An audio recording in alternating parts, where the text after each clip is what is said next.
Hi dears, ഞാൻ പ്രീത. ഇന്ന് ഞാൻ ഉണ്ടാക്കുന്നത് ചേമ്പ് തോരനാണ്. കപ്പയെ പോലെ തന്നെ മലയാളികൾക്ക് വളരെയേറെ ഇഷ്ടപ്പെട്ട ഭക്ഷണമാണല്ലോ ചേമ്പ്.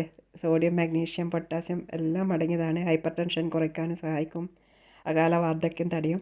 അപ്പോൾ അതിന് ഞാൻ കുറച്ച് ചേമ്പ് എടുത്തിട്ടുണ്ട്. നന്നായി ബോയിൽഡ് ചെയ്ത് തൊലി കളഞ്ഞ് ഇതുപോലെ കട്ട് ചെയ്ത് മാറ്റിയിട്ടുണ്ട്. അതിനുശേഷം ഞാനൊരു പാൻ അടുപ്പിൽ വെച്ചു. അതിൽ കടുക്, വറ്റൽമുളക്, കറിവേപ്പില എല്ലാം ആഡ് ചെയ്തു. അതിനുശേഷം ക്രഷ് ചെയ്ത നാളികേരം ആഡ് ചെയ്തിട്ടുണ്ട്. നന്നായി ഒന്ന് വഴറ്റിയെടുക്കുകയാണ്. അത്യാവശ്യം വഴറ്റിയതിന് ശേഷം ഇത്തിരി മഞ്ഞൾപ്പൊടി, കുറച്ച് മുളക് പൊടി ഇട്ട് നന്നായി വഴറ്റുന്നുണ്ട്. അതിനുശേഷം ഈ ബോയിൽഡ് ചെയ്ത ചേമ്പ് ഇതിലേക്ക് ആഡ് ചെയ്തു. ആവശ്യത്തിന് ഉപ്പ്, ചൂടുവെള്ളം, ഇത്തിരി ചൂടുവെള്ളം ഒന്ന് കുഴഞ്ഞിട്ടാൻ മാത്രം, കാരണം അത്യാവശ്യം ചേമ്പ് വെന്തിട്ടുണ്ട്. നന്നായി വഴറ്റിയെടുക്കുക. ചേമ്പ് ആദ്യമേ പുഴുങ്ങിയത് കാരണം നന്നായി വെന്തിട്ടുണ്ട്.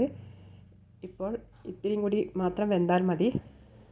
അതുകൊണ്ടാണ് ഞാൻ ഇത്തിരി വെള്ളം ഒഴിച്ചത്. ഒന്ന് കുഴഞ്ഞിട്ടാൻ വേണ്ടി മാത്രമാണ് വെള്ളം ഒഴിച്ചത്.